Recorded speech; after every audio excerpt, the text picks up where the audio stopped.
복음서 4권에서 다 확인할 수 있듯이 예수님이 세례 요한에게서 세례를 받았다는 사실은 역사적으로 분명해 보입니다. 제자들과 초기 기독교인들에게 이 예수님의 세례받은 사건은 좀 곤혹스러웠을 겁니다. 세례는 자칫 예수님의 신성을 조금 상처낼 수 있는, 흠집낼 수 있는 종교의식이기 때문에 그렇습니다. 그렇잖아요. 세례는 기본적으로 자기 죄를 회개하고 다시는 죄의 길이 아니라 하나님의 자녀로 바르게 살겠다는 고백이지 않습니까? 예수님에게는 그런 죄가 개입될 수 없으니까 세례가 좀 맞지는 않습니다. 복음서를 기록한 사람들은 예수님의 이 세례를 새로운 차원에서 해석함으로써 이 곤혹스러운 상황을 피했습니다. 그 이야기가 오늘 설교의 성경 본문인 마가복음 1장 4절에서 11절에 나옵니다. 그 속사정으로 우리가 오늘 흥미롭게 들어가 보려고 합니다. 이 본문은 두 단락으로 구분됩니다. 첫째 단락은 마가복음 1장 4절에서 8절까지입니다. 우리말 성경에서도 그게 이렇게 구분돼서 나오는군요. 이렇게 편하게 되어 있습니다. 이 첫째 단락에는 세례 요한의 활동이 나옵니다. 세례 요한은 유대계의 로마 역사학자 요세푸스의 역사책에서 거론될 정도로 아주 특별한 인물입니다. 제가 보기에 세례 요한에게 세 가지 특징이 있습니다. 하나는 유대의 선지자 전통을 확실하게 붙든 사람이고, 두 번째는 도덕성이 아주 뛰어났고요. 셋째는 압도적인 리더십입니다. 마가복음 기자는 다른 복음서 기자들도 비슷한데 요한이 출중한 인물이라고 하는 사실을 짚기는 하지만 예수님의 길잡이 역할을 감당했다는 사실에 방점을 찍는 겁니다. 7절과 8절에서 세례 요한의 입을 빌려서 이렇게 이야기합니다. 나보다 세례 요한 자신이 얘기하는 겁니다. 능력 많으신 이가 내 뒤에 오시나니 나는 굽혀 그의 신발끈을 풀기도 감당하지 못하겠노라. 나는 너희에게 물로 세례를 주거니와 베풀거니와 그는 너희에게 성령으로 세례를 베푸시리라. 질적으로 차원이 다르다는 이런 세례 요한의 진술은 당시 기독교인들이 생각한 예수님과 세례 요한의 관계를 가리킵니다. 둘째 단락은 9절에서 11절까지입니다. 예수님이 세례 요한에게 세례받는 장면입니다. 예수님은 고향인 갈릴리 나사렛에서 세례 요한이 세례를 베푸는 요단강까지 왔습니다. 상당히 거리가 좀 떨어져 있어요. 성지 순례차 여러 가지 목적으로 왔겠죠. 세례 요한을 만나보고도 싶지 않았겠습니까? 예수님이 세례를 받았다는 사실 자체가 오늘 본문에서도 이게 핵심은 아닙니다. 그 세례 장면에 나타난 어떤 현상, 특별한 현상이 중요합니다. 그걸 본문은 말하려고 합니다. 두 가지 현상이 나타났다고 그러네요. 하나는 시각적인 현상이고 또 하나는 청각적인 현상입니다. 먼저 눈에 보이게 나타난 현상은 10절에 나옵니다. 이렇습니다. 곧 물에서 올라오실 셈 하늘이 갈라짐과 성령이 비둘기같이 자기에게 내려오심을 보시다니. 시각적이죠. 세례받는 예수님이 요단강 물속으로 들어갔다가 나오는 순간에 표현이 좀 특이합니다. 하늘이 갈라지고 성령이 비둘기같이 예수님에게 내려왔다고 합니다. 그림처럼 생생하게 떠올릴 수 있는 장면입니다. 지난 2000년 기독교의 예술 역사에서 수많은 화가가 이 광경을 그림에 담았습니다. 지금도 계속 그 그림을 그리는 화가들이 있습니다. 오늘 우리 주보 표지 그림에 나온 그 IT의 화가, 그 사람의 그림이 그것 중에 하나입니다. 실제로 하늘이 갈라졌다고 믿는 사람은 없죠. 하늘 어떻게 갈라지겠습니까? 이 표현은 어떤 영적인 계기를 가리키는 문학적인 은유입니다. 성경이 기록되던 시대의 사람들은, 그 시대에 살던 사람들은 하늘을 특별하게 생각했습니다. 뭐 오늘 우리들에게도 사실은 특별하긴 합니다. 근데 그들에게는 더 그렇습니다. 하늘은 손이 닿지 않는 생명의 비밀 창고와 같았습니다. 해와 달과 별은 모두 하늘에 있습니다. 2000년 전 고대인의 눈으로 이 세계를 보십시오. 낮의 길이가 가장 짧은 동지가 지나고 지금처럼 이제 태양이 조금 더 길어지는 게 되고 조금 시간이 지나면 따뜻한 빛이 비치는 봄이 오죠. 그러면서 대지에 온갖 곡식과 채소가 자라기 시작합니다. 고대인들의 눈에 이거는 특별한 현상입니다. 비도 하늘에서 내립니다. 하늘 너머에는 물이 가득하다고 생각했습니다. 그 물이 가득한 하늘의 물 저장고에 문이 열리는 현상이 비라고 생각했습니다. 노아 홍수 이야기를 보면 여러분들이 그들의 생각이 어떤지를 알 겁니다. 그래서 사람을 비롯해서 모든 생명체가 하늘에 전적으로 기대서 살아가는 게 분명하니까 이 하늘은 생명의 원천이라고 말할 수 있습니다. 이게 뭐 지금도 틀린 이야기는 아니에요. 그래서 유대인들에게 하늘은 우주를 창조하고 운행하시는 하나님이 계신 곳이었습니다. 하늘에 계신 우리 아버지이시죠.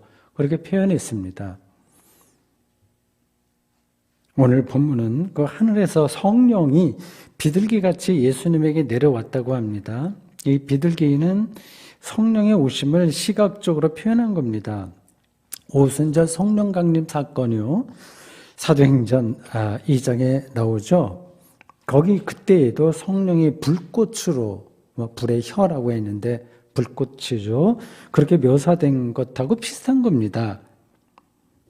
성령이 예수님에게 내려왔다는 말은 예수님에게 일어난 어떤 사건이 사람의 노력이나 조작에 의해서가 아니라 하나님의 영에 의해서 발생했다는 뜻입니다. 그렇게 연결해서 생각을 해야 이 성경이 이해가 됩니다. 그냥 막연하게 성령이 어떻게 하셨다 그렇게 하면 와닿지는 않아요. 그냥 그러려니로 넘어가게 되죠. 여러분도 살아가면서 그런 경험을 종종 할 겁니다. 어떤 사람을 만났는데 자기 가족이라도 좋아요. 친구라도 좋습니다. 아니면 위대한 스승이라도 좋아요. 이건 어떻게 계획해서 된 게 아니라 하나님의 영이 인도한 결과야. 그런 생각이 들 때가 있지 않습니까? 그리고 어떤 깨달음을 얻을 때도 성령을 생각하게 됩니다. 이건 내가 노력해서 얻은 게 아니라 성령이 그거를 나에게 알게 하신 거야 하는 생각입니다. 물론 거꾸로 사람은 성령이 아니라 악령의 이끌림을 받기도 합니다. 저 사람의 저 행동은 그냥 예를 들자면 히틀러의 나치 이런 것들을 생각하면 저건 사람이 할 수 있는 게 아니라 악령의 지배를 받는 거야. 이렇게 생각할 수밖에 없는 일들이 종종 일어납니다. 지금 우리의 일상에서도 일어나요. 근데 성령과 악령이 사실은 따로 있다기보다 하나님의 성령을 만드시고 또 악령을 만들고 선악의 근원이 따로 있다 이렇게 말할 수는 없죠. 그렇다기보다는 우리가 그 영을 어떻게 대하느냐에 따라서 다른 결과가 나타나는 게 아닐까요? 살인의 도구로 쓰느냐 아니면 요리할 때 쓰느냐에 따라서 칼의 용도가 달라지듯이 말입니다. 예수님의 세례 장면에 일어난 둘째 현상은 청각적인 거였습니다. 그 장면을 11절이 이렇게 묘사합니다. 하늘로부터 소리가 나기를 너는 내 사랑하는 아들이라 내가 너를 기뻐하노라 하시니라. 청각적인 거죠. 11절 현상도 10절과 마찬가지로 하늘로부터 나왔습니다. 10절에서는 하늘이 갈라지고 성령이 거기서 비둘기처럼 왔다고 했고 11절도 역시 청각적인 건데 그 소리가 하늘로부터 났다고 그랬습니다. 이 하늘 개념이 성경을 이해하는 데 굉장히 중요해요. 앞에서 제가 어느 정도 말씀을 드렸습니다만 그래도 그게 조금 멀게 느껴지신다면 그걸 다른 걸로 바꿔서 생각하셔야 됩니다. 이 하늘이라고 하는 이 성경의 단어를 말입니다. 생명의 미래라고 바꿔도 돼요. 하나님이 계신 곳이니까 그 미래에 이미 하나님이 계신 거거든요. 그러니까 미래라고 생각이 됩니다. 그 미래는 우리의 죽음일 수도 있어요. 우리 인생의 비밀이 밝혀지는 순간을 가리켜서 우리는 하늘 이렇게 말할 수 있습니다. 그 하늘로부터 두 가지 소리가 들렸다고 하네요. 여러분들이 이러한 텍스트가 뭐 신화 같다, 좀 동화 같다 생각할지 모르겠으나 그런 신화의 방식으로 묘사되어 있지만 아주 근원적인 것을 말하고 있습니다. 그걸 붙들어야 돼요. 하나는 너는 내 사랑하는 아들이라고 하는 소리고 또 하나는 내가 너를 기뻐하노라입니다. 누가복음 3장 22절에서도 똑같은 표현이 나옵니다. 이런 문장은 당시 유대인들에게 별로 낯설지 않았을 겁니다. 예수님과 예수님의 제자들과 그리고 초기독교인들이 대다수가 유대인들이었으니까요. 조금 시간이 지나면서 이방인들이 교회 안에 들어왔습니다만 처음 출발한 사람들은 다 유대인들인데 그들에게 이러한 문장은 별로 낯설지 않았을 겁니다. 시편 2편 7절에도 비슷한 문장이 나옵니다. 들어보시겠어요? 내가 여호와의 명령을 전하노라. 여호와께서 내게 이르시되 너는 내 아들이라. 오늘 내가 너를 낳았도다. 이렇게 돼 있어요. 제자들과 초기 기독교인들은 예수 그리스도에게서 하늘에서나 일어날 법한 일들을 경험했기에 그게 뭔지가 핵심인데 즉 생명 완성인 구원을 경험했기에 너는 내 아들이라고 하는 시편 기자의 그 표현을 그대로 빌려왔던 겁니다.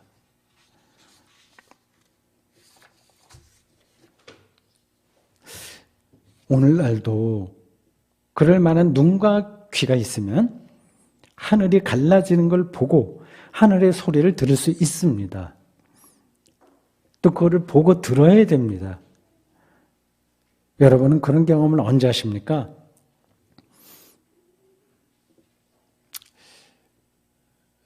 자기가 그런 경험을 하는데도 이게 하늘의 소리인지 모르고 지나갈 때도 있을 거예요. 또 각각 다 다를 겁니다. 일단 저는 성경이 말하는 오늘 본문이 말하고 있는 그 의미에 앞서서 일반적인 의미에서 하늘의 소리를 듣는다고 하는 게 무슨 뜻인지를 잠깐 말씀드리겠습니다. 연결해서 생각하시라는 뜻으로요. 생명체와 존재하는 모든 것들의 신비에 대한 경험이 바로 하늘의 소리를 듣는다는 뜻입니다.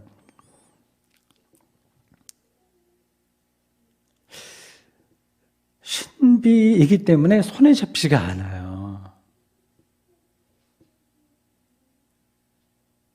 물리학 용어로 좀 거기에 비슷한 걸 말한다면 역장 개념입니다. force, field예요. 물리학은 개별 하나의 사물이 어떻게 작동하는가 그 원리를 얘기합니다.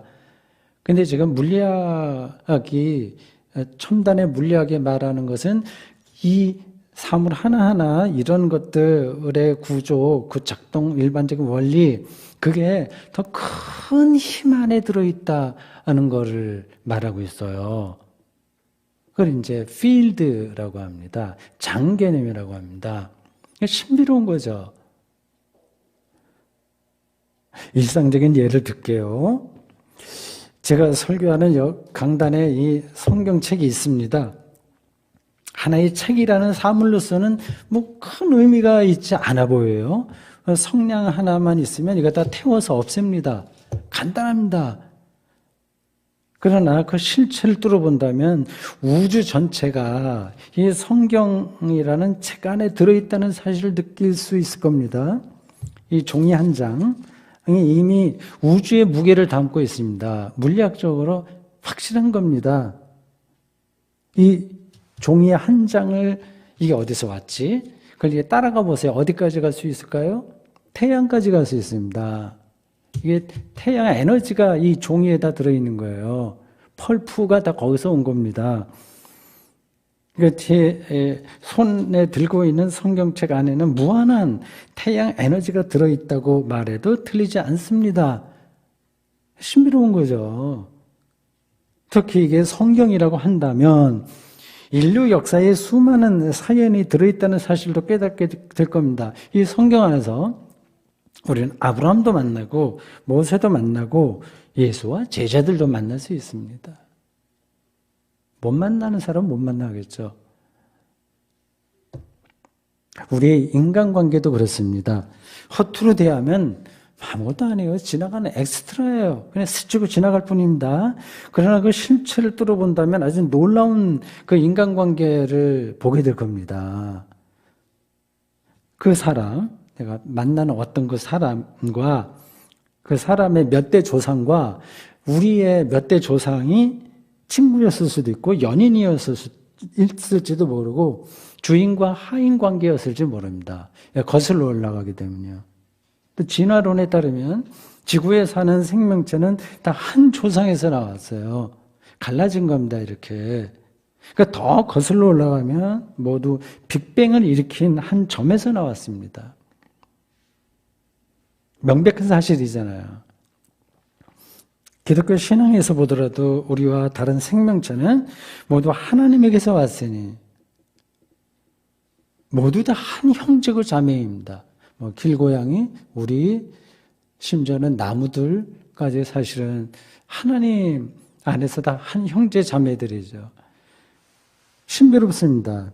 이런 존재의 신비를 느끼는 경험이 곧 하늘로부터 나는 소리를 듣는다는 뜻입니다. 이런 소리를 듣는 사람은 그 영혼이 풍성해질 수밖에 없어요. 세상을 단순하게 보지 않는 거죠. 이용할 대상과 도구로만 보지 않고 그 근원적인 생명의 힘을 느끼는 겁니다. 그렇게 되면 자기를 초월하게 되죠.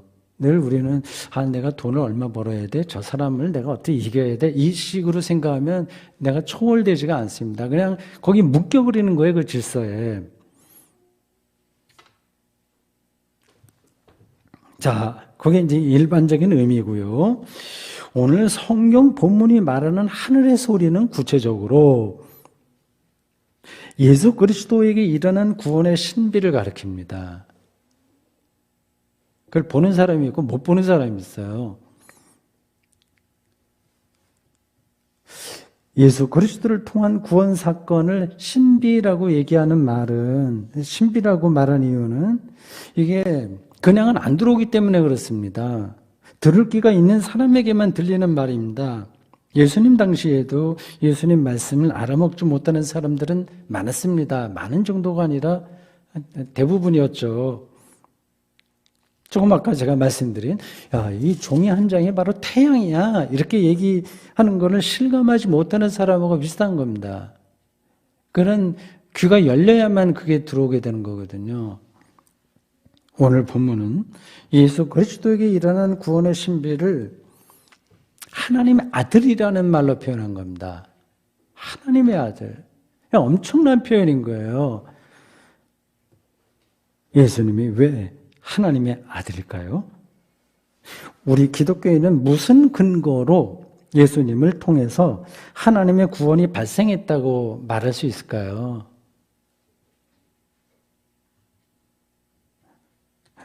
저는 먼저 예수님이 하나님의 아들이라고 하는 사실을 믿기 힘든 이유에 대해서 말씀드려야 되겠습니다. 하나님은 자고로 전지전능하고 무소불위한 존재자예요. 그런 세상을 창조했고 지금도 끌어가시며 완성하실 분이십니다. 승리자예요. 그 하나님의 아들이라면 예수님도 당연히 승리자여야 됩니다.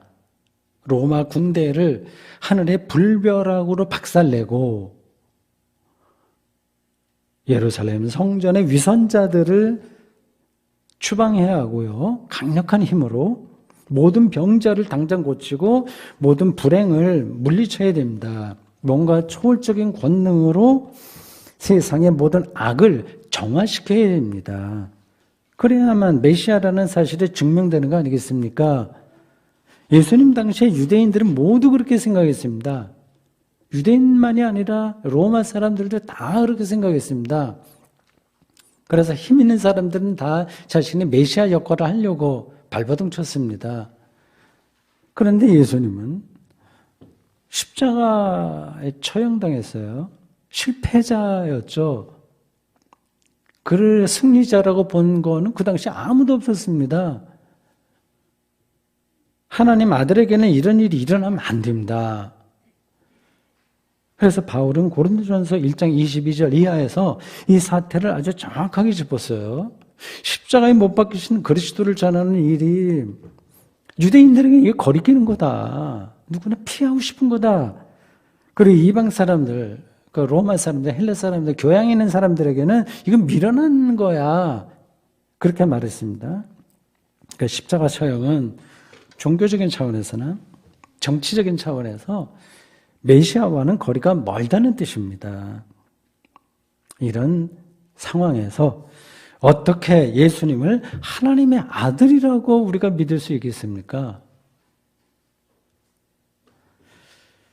믿기 힘듭니다. 믿는다고 말하는 사람들은 실제로 예수님에게 일어난 구원의 신비를 생각하기보다는 그냥 막연하게 그냥 구원받겠지. 그건 하나님의 아들이야. 나를 구원하시겠지. 이런 정도로 생각할 가능성이 높습니다. 좀 생각해 보십시오. 이걸 진지하게 생각해 보세요. 이런 질문에 한번 대답해 보십시오. 여러분의 자녀가 예수님처럼 살겠다고 한다면 기꺼이 받아들이시겠습니까? 결혼도 하지 않았어요. 그리고 이렇다 할 직업도 없어요. 그리고 사람들에게 인정받지도 못했습니다. 당시에도 인정받지 못했어요.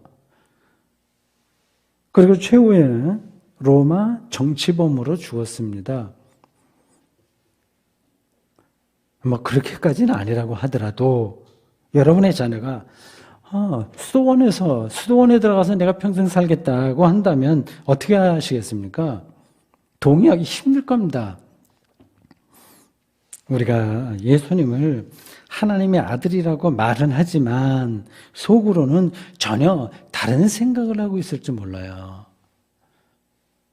이런 상태에서 우리가 어떻게 구원의 신비를 안다고 말할 수 있겠습니까?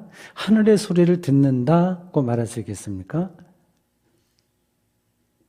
그렇다면 예수 그리스도는 하나님의 아들이 아니라는 말이냐 하고 저에게 묻고 싶으신가요?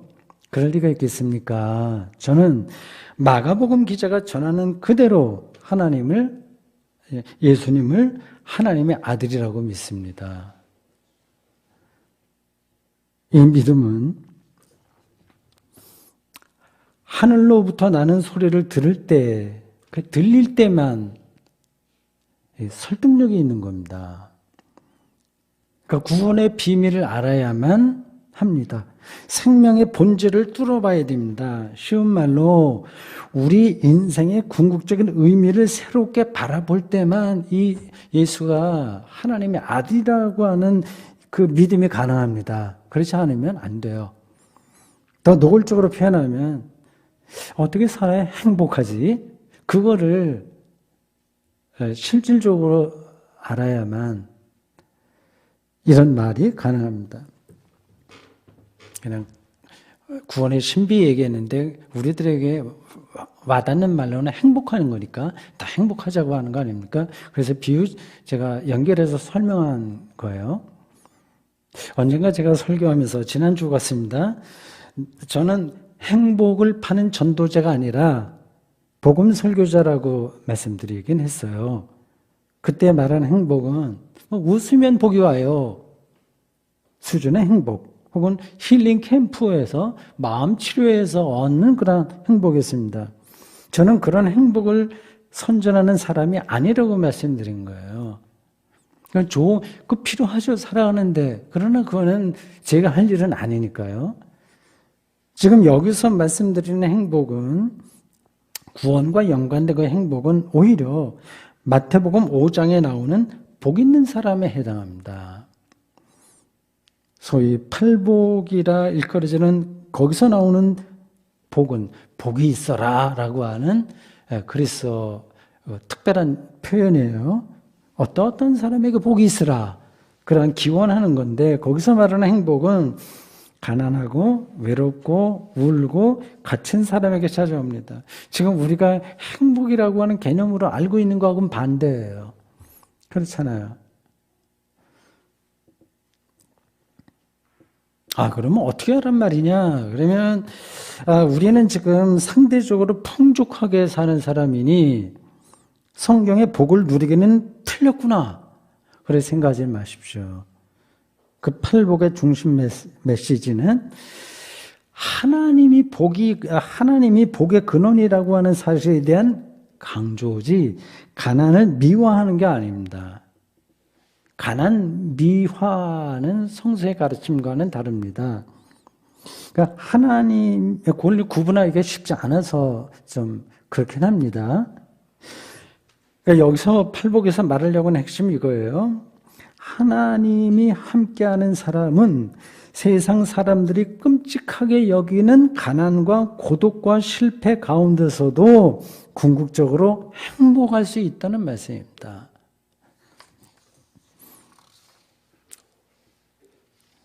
이런 사실이 이해되고 믿어지는 것이 바로 오늘 본문이 말하는 하늘의 소리를 듣는 사건입니다.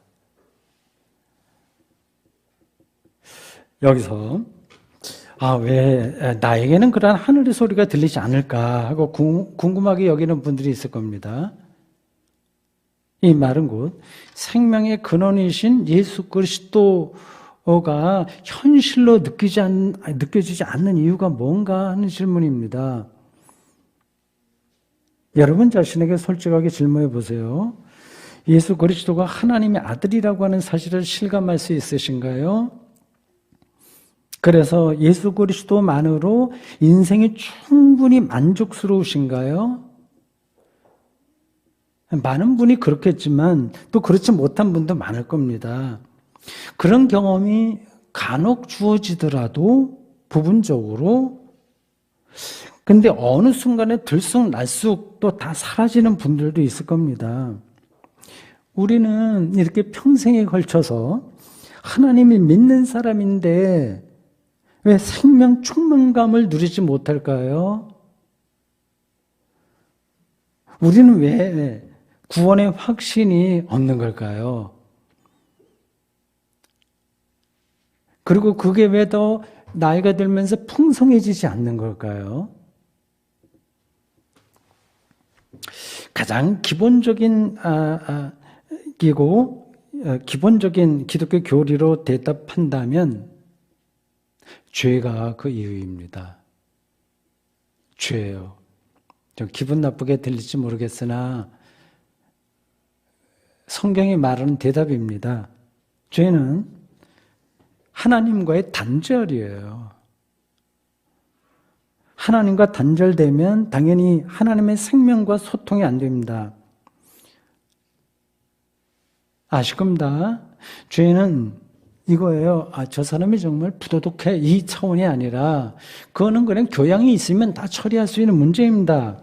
죄는, 성경이 말하는 죄는 하나님 없이 자기 힘으로 자기 인생을 완성해야 되겠다는 강요와 유혹에 떨어지는 사건입니다.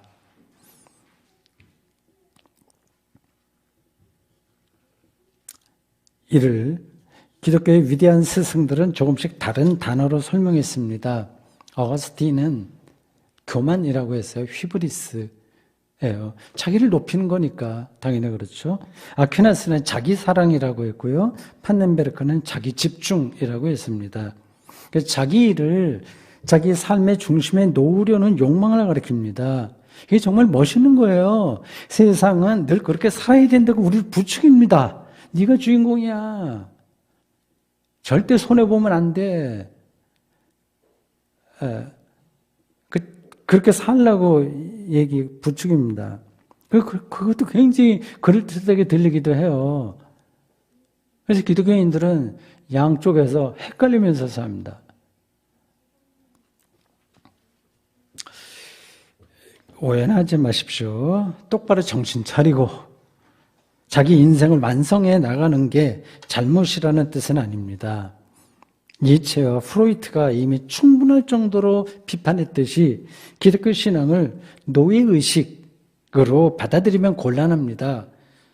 자유로우면서 성숙하고 책임감이 강한 삶과 성경이 말하는 죄는 질적으로 다른 겁니다. 죄의 힘은 바로 앞에서 말씀드린 대로 인생의 주인이 자기라고 얘기하는 겁니다. 금방 죽을 텐데 생명을 다 놓치게 될 텐데 근데 계속 네가 주인이라고 이제 속삭이는 소리에 솔깃하는 겁니다. 착각하는 거죠. 그런 착각에 사로잡히면 자기를 우상으로 만듭니다.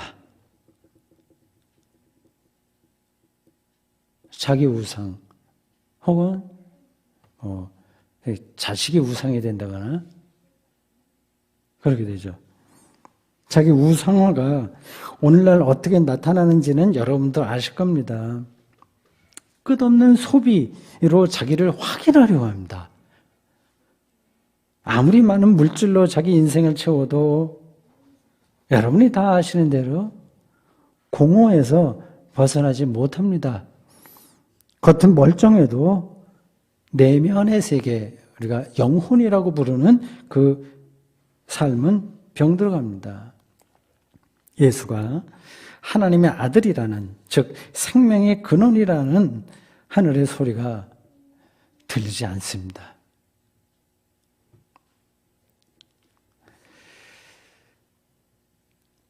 저 자신을 돌아본다고 하더라도요, 제가 설교는 이렇게 하는데 우리가 늘 하늘의 소리에 민감하게 반응하면서 살아가기는 좀 힘듭니다.